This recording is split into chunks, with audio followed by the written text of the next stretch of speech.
welcome to Scrappin with Sheri and sketchbook page 30. Now this page was a little intimidating to me, and I have looked at it off and on for several weeks, and I think it was just this big heart with the wand here that really bothered me.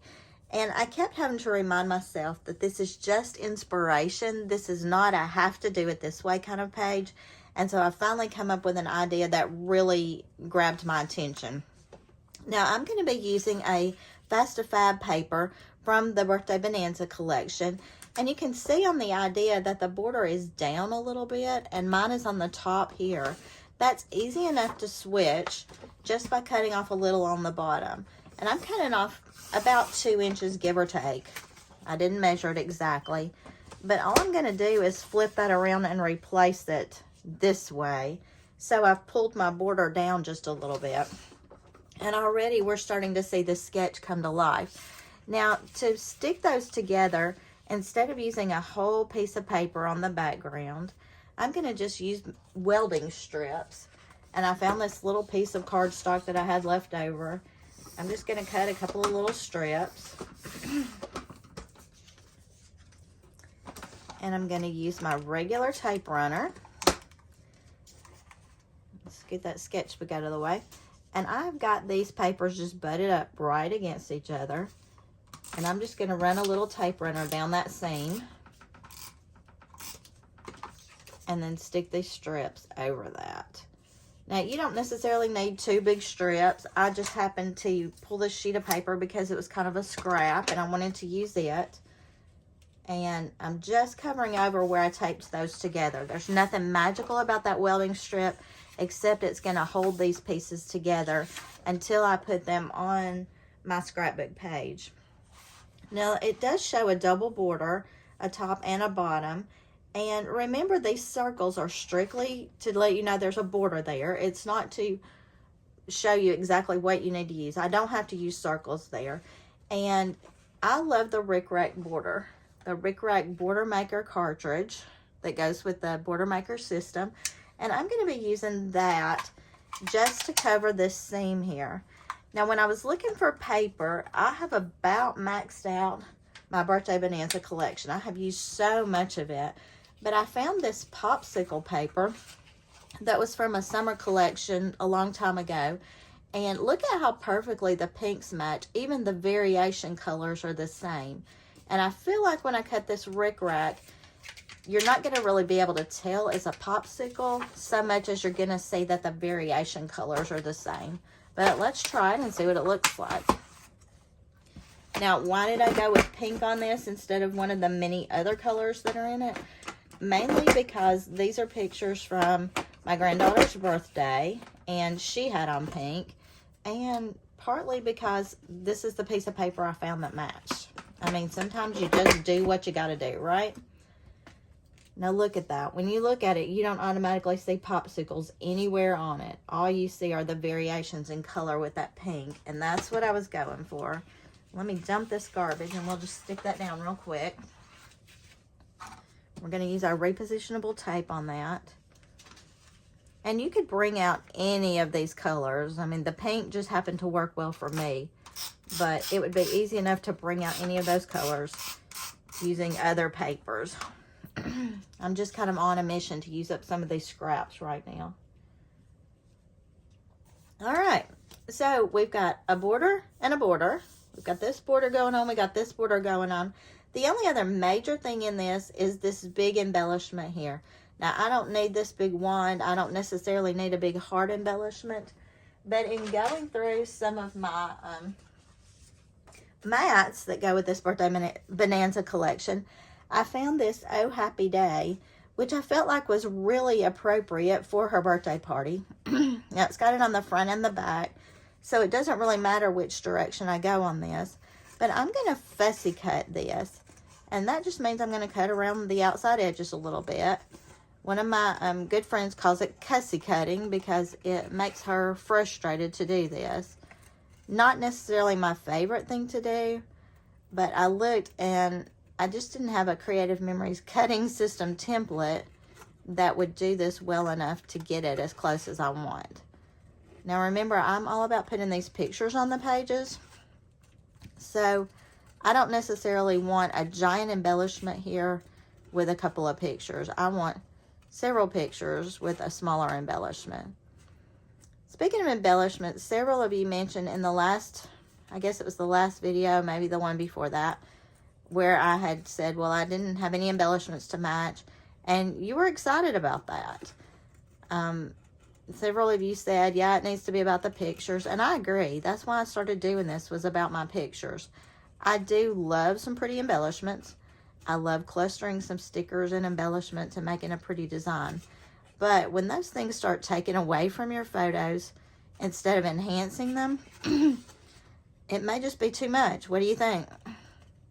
Several of you commented on the fact that you really like your pictures and you would like for it to be more about your pictures. So I was excited to see that validation when I didn't use any embellishments.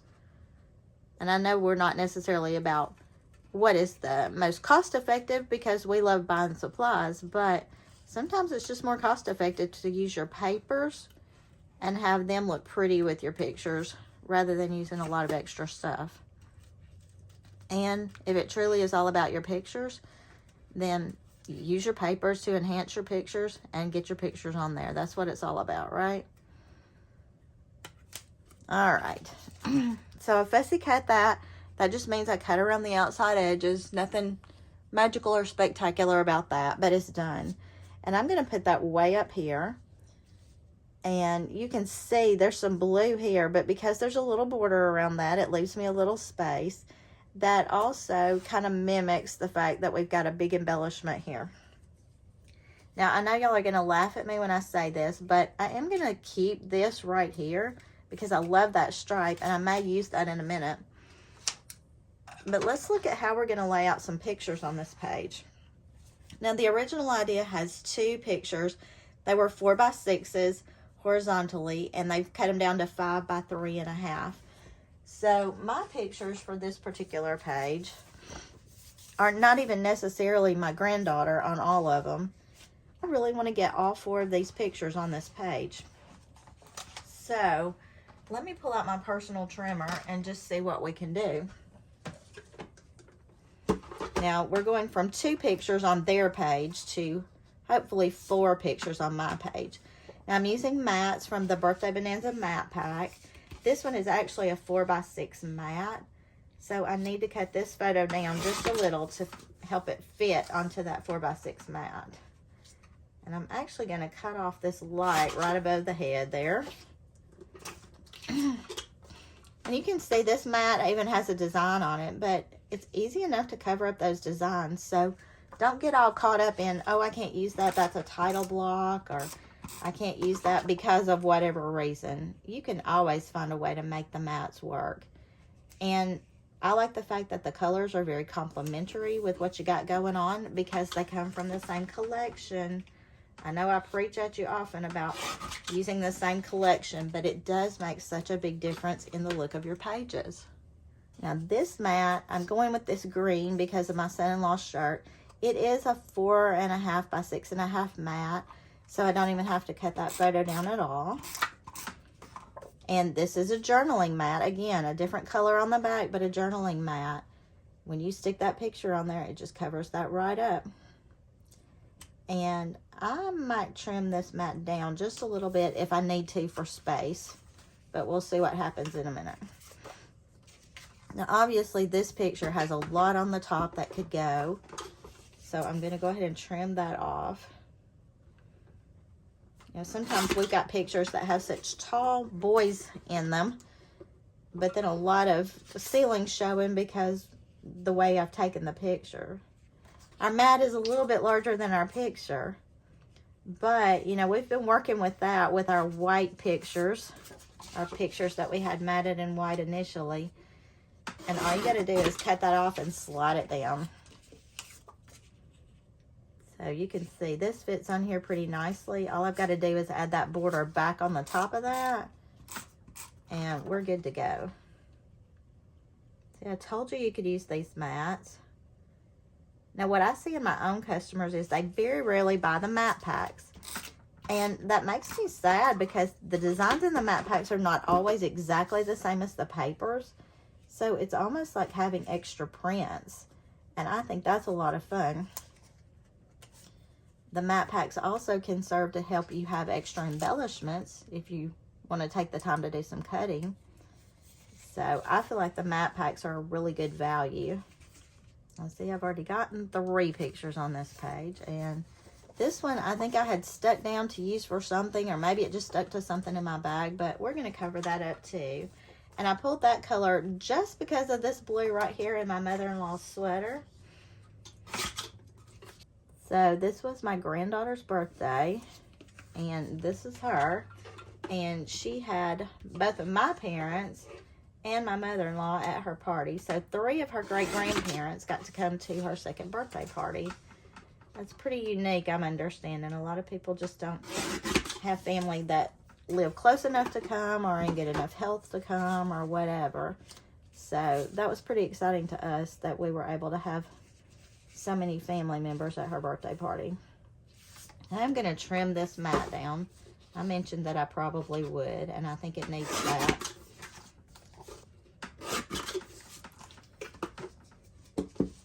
And part of what I'm facing here is the fact that I've got this pretty design here, and I don't necessarily want to cover all of that up. So I'm just going to move my pictures around until I find a spot that looks good to me. Now this still gives me some of that border on the sides. And remember, it's not all about your borders. It's not all about your embellishments. So it's okay to cover parts of it up. I could go that way with that picture. It's not a great picture, but I like the fact that it shows so many of our people. And, you know, we have traditions. The birthday person always sits in front of the fireplace to open all their gifts, and everybody gathers around and watches that. This was right after Christmas. You can still see my Christmas decorations up. And you know what? If I cut this in just a little bit more, it's going to give me a little more space without really losing much. We're going to have to modify that mat a little. Okay. Look how much smaller we made that, but we've kept all the people in there, which is what's most important anyway. So we had already trimmed this mat way down. You know me and little bitty borders. And typically I probably wouldn't even go with a colored border.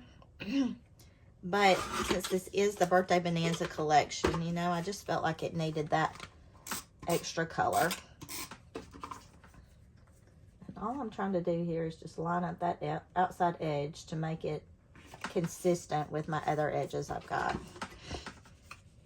All right. Now, because we cut that down, I could even slide this one back down here